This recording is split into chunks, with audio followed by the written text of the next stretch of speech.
Hey everyone, welcome back to the channel. Today, we're diving into the US stock market, recapping the last week's action, breaking down weekend updates, and predicting what's next, and spotlighting some stocks to watch. Let's keep it quick, actionable, so you can stay ahead of the game. Smash the like button, and let's roll. Just wanted to take some time out because honestly, man, if you're a short-term trader and it's not really working out, one thing that never fails you is long-term investing.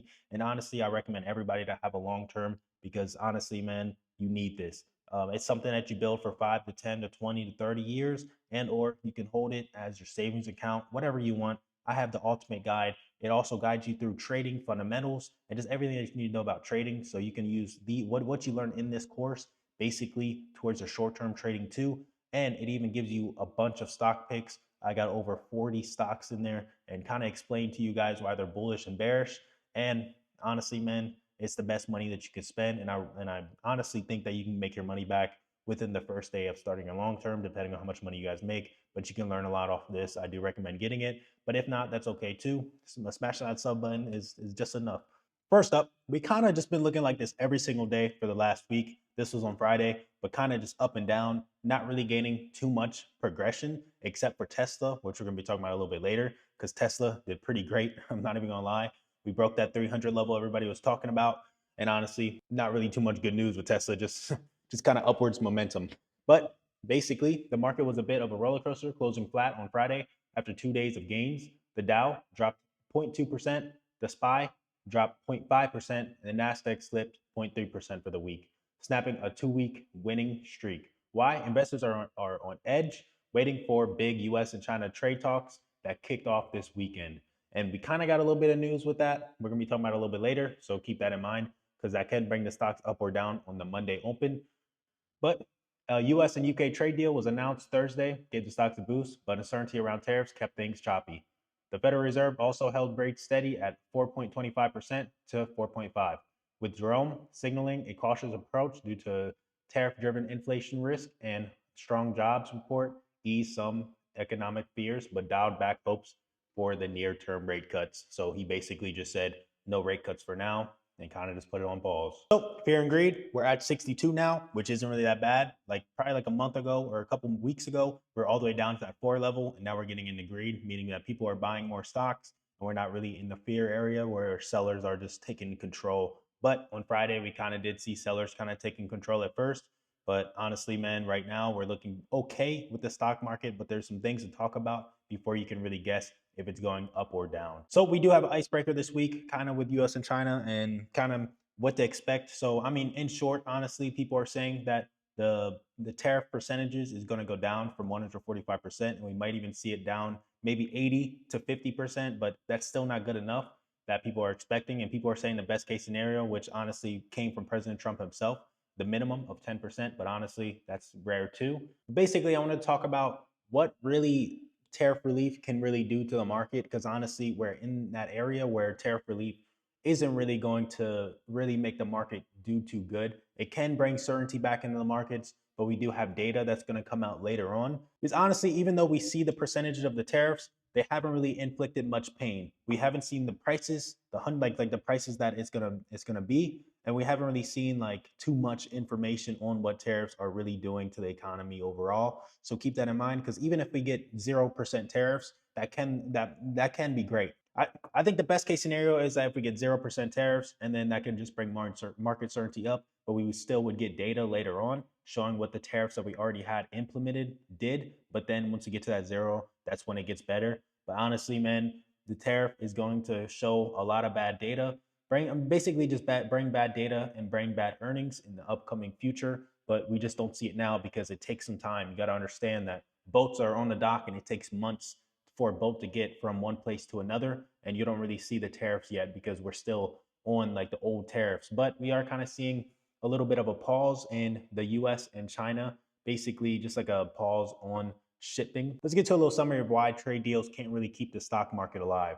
So basically, even if a trade deal reduces tariffs or improves export conditions, it doesn't really directly fix the high interest rates, inflation concerns, weak earnings, and consumer spending slowdowns. But with that being said, we do have a lot of data coming out right now showing that people are spending more because of the tariffs. They're buying things for their houses, buying cars. So data is great right now. But then when the tariffs actually come out, you're going to see a big hit in consumer spending because people are spending everything now. And then when tariffs come out, they're ready to not spend any money to say in general. And even if we get like tariff relief, they're still not going to spend because they already bought everything that they needed. So that can bring data down.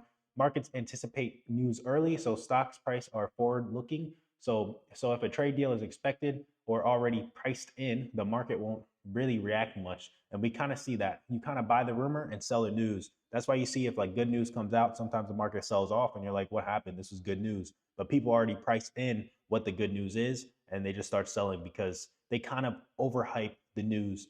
Just like we've seen recently with the UK at first, since Trump didn't really come out with everything that they were really going to do, the market started selling off, but then they started talking a little bit more and the market started buying back to say. But after the UK and the US trade deal, we've seen, like a day or two afterwards, we started seeing a bigger sell off because people weren't really as happy with the news that they really were expecting to say. So keep in mind, and especially like option plays, if you guys are option traders like me, the option plays are already going to be priced in before the news even comes out. So keep that in mind. And we also have ongoing risks like wars, elections, policy, global recessions can overshadow any gains from the trade agreement. Because honestly, man, the trade war is going to have ongoing risk of wars, and wars can just make the economy go even worse. So keep that in mind too, because this kind of just we seen already with Canada and the US. It kind of just like breaks the bond that we have, and honestly just doesn't really look too good for us. But with that being said, let's talk about over the weekend. So over the weekend we had some big news in US-China trade talks in Switzerland. So we had people meeting Chinese officials to hash out trade issues. President Trump posted on Truth Social about possibly lowering China tariffs to 80%, a step down from 145%, but still steep. 80% is a lot, and you can still see that. That's almost double the cost, basically. But with that being said, markets are hanging on to every word and these talks. So basically 80%, I think 80% is maybe more. Just think about this as earnings. So if people are expecting 50 to 10%, and you see 80%. So just keep that in mind for Monday, because people seeing 80%, they might see that it's not what everybody was expecting, and it might make markets sell off even more. But looking ahead for next week, expect volatility. The trade talks will set the tone, and positive news could lift riskier assets, but statements might spook investors. So keep that in mind. We have Tuesday, consumer price index report is huge. Higher than expected inflation could crush hopes for Fed rate cuts. So keep that in mind. So if we look for next week, what are we looking at with the calendar? So Monday, we got some speeches and the monthly U.S. federal budget at 2 p.m. Tuesday, we got an optimism index, consumer price index, CPI. And then Wednesday, we got some more speeches, basically. And then Thursday, we have a lot. So we have initial jobless claims, U.S. retail sales minus autos, the PPI, and then some other ones too. Not really too big. Friday, we got import price index. This can really move the market. This can be an hour before market opens. And then we got housing starts, building permits, consumer sentiment. This one can move the market too. And this is going to be an hour after market opens, or 30 minutes after market opens. I'm tripping. But with that being said, keep those in mind. We also got retail earnings from giants like Walmart and Home Depot were also dropped, giving us a read on consumer spending, basically showing how much people are really spending with the tariff concerns. Markets are pricing in 2 to 4 Fed rate cuts by year end, with the first possibly in July, but tariff-driven inflation or a slowing economy could shift that. So keep that in mind. So keep an eye on the 10-year Treasury yield too. It's a key driver for the stock value. But honestly, man, we do got tariff talk, so this can really just show you where the market is moving. Honestly, just keep news in mind. I'm going to be making daily videos today, which is Saturday, and tomorrow, Sunday, to give you guys more on the news that is happening over the weekend and what to really expect. I normally do a faster video on Sunday just to get you guys every single thing, like everything that you guys need, that you kind of just need, basically. And then in this video, I give you guys everything that you need, everything to expect, and just way more information, basically. But keep in mind, tomorrow's video is just going to be talking more about the tariff and just where the market's going to be moving, basically. But honestly, man, this can really just show you if we're going to go up or down from here. And we're going to be looking at some supports and resistance and some plays a little bit later to kind of show you guys what to expect for next week. But Tesla stock jumps to its highest level since February, notching its third straight week of gain. So, SPY almost had its third straight week, but we kind of broke it this week. But Tesla is still gaining. So keep Tesla on your radar. We're going to be talking more about it a little bit later. But honestly, man, Tesla's moving pretty strong. We broke past that 300 yesterday, but we kind of broke down a little bit more. So watch that 300 level for tomorrow. With that being said, some earnings. So we already said Walmart and Home Depot, but some other ones we got Rigetti and Hertz, and some other ones Fox. So keep these ones. You can probably do some short-term plays with those, and or maybe if they sell off, you can get into like a little long-term play. Tuesday, we don't have anything really major, honestly. No big companies that I'm really interested in. Maybe Honda, but just to see car sales. Wednesday, we got Sony, Cisco, and honestly, that's about it for me. Thursday, Walmart, of course. Keep Walmart. Alibaba, too. Alibaba can really move. So honestly, man, I mean, Alibaba has been moving pretty decently, but honestly, Alibaba can move based on the trade wars because I mean it's really affected with the tariffs. And then Friday, nothing really major, but you guys can screenshot this if you want. I'm gonna try to show this every single day. So like I was saying before with the port fees, China to push back on US port fees. So honestly, man, just keep the trade war news on your mind and on your radar. We're gonna be updating you as much as we can. So let's look at some plays now. Plays and supports and resistance. So we're gonna start off with first off Apple. Apple honestly has been moving up and down for the past couple of days. So I really just want to see a breakout kind of past, watch the 195 to the 200 level. Honestly, the 200 level now, but the 202 is going to be bouncing around these two levels. But honestly, man, if we can make a break past the 200 and or make a break to the downside past 195, we could probably see bigger moves moving after that. But if we do break that 200, let's look to the upside first. So if we break 200, look at 201.5, 202, 205, 206.5, 208, 210, 212.81, and then 215 for next week. And then if we start breaking downwards, and then we break past 200, if we break past the 196 level, look at 194, 194.5, 193.2, 190. And if we break below that 190, honestly, man, we might even get 187, 185, and then 181. Honestly, a little plug. I'm making a video coming out soon, maybe today or tomorrow. I invested $100,000 into a long-term portfolio. It will never fail you. We also have a course linked below. I already shouted that one out. But honestly, man, I added Apple to this one, dollar cost average a little bit. I think I'm down like 500 right now, but it's not too bad. But Apple's not a bad stock to invest in, especially if you're a current Apple user. I personally use a MacBook, iPhone, Apple Watch. Like if you use a product, you might as well add it to your long term.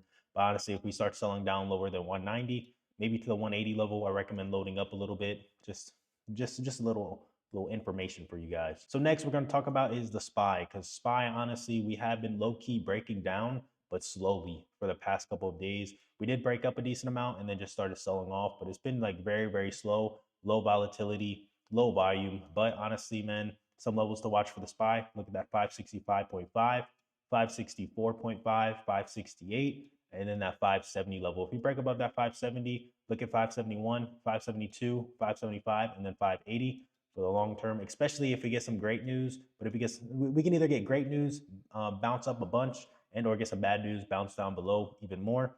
So to the downside, look at 565, 563, 562.5, 561.5, and that 560 level is going to be key. And once we break below that 560 level, look at 559, 557.5, 555, 550. And then honestly, man, if we break below 550, gonna be a little down bad, but look at 549. Honestly, man, just have your patience while trading, see which way it moves, go with the momentum, especially if we get some news. And then honestly, man, you can play the reversal plays too. With that being said, next one is gonna be Nvidia. Nvidia's been moving okay-ish, but honestly, this can really be affected a little bit. But we did get some great news saying that they can really ship out chips to China again. So this kind of brought up their stock a little bit, but we have been selling, just like seeing with the SPY, just slowly selling off, low volume, low volatility. With that being said, to the upside, look at that 117 first, past that 117, 118.5, and that 120 level is going to be key. If we can break above that 120 level, look at 121.5, 123.5, 125, and that 130 level. And then to the downside, look at 116. If we break below that, 115.3, 114.5, 113.5, and that 110 level. If we break below that 110, look at 108, 105, 100. If we break below that 100, I recommend loading into your long term right there and or below that. That's the level that I normally look at. But below that 100, look at 98. 96 is going to be key. That was a key level before. And then 90 for NVIDIA. Next, we're going to talk about is Palantir. Palantir has been moving pretty strong, but honestly, we lost some volume, lost some hype with this stock. This stock did have some hype, especially pre-earnings, but then we just had a big sell-off. Kind of been rallying back a little bit, But honestly, man, all-time highs now is 130, but still look at that 126 level. But with that being said, to the upside, like a 118, 120 is going to be key. If we break above that 120, 123, 125, 126, and then 130, of course, if we can break it past the all-time highs, look at 132, and then 135, 140. To the downside, if we start seeing some selling pressure, because honestly, it's not looking too bad right now. Honestly, I think we can maybe even get some more upward momentum.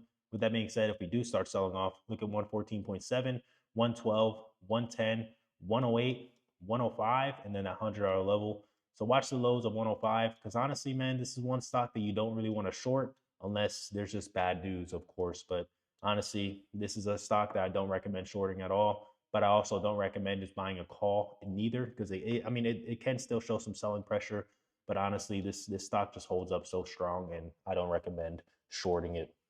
That being said, the stock that everybody knows about right now, because it's just hype right now, is Tesla.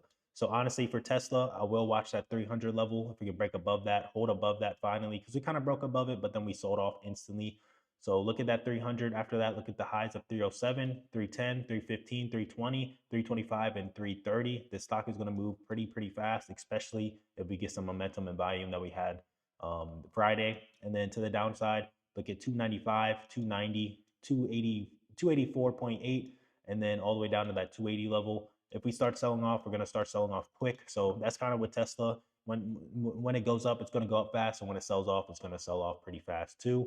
Next, let's get into some crypto, because crypto has been jumping. So Bitcoin, of course, everybody knows we hit that 100K last week, and we kind of hit highs. I think 104. We hit 104, I think, last week, which is insane. And then we're already back up to like 103. So honestly, I think Bitcoin can maybe get 105. If we can get that 105, we have chances of again 110 to 115, breaking some highs on Bitcoin. We're gonna be going back to Bitcoin a little bit later. Give you guys some stocks that you guys can trade, option plays, stuff like that. XRP is looking decent, 2.4.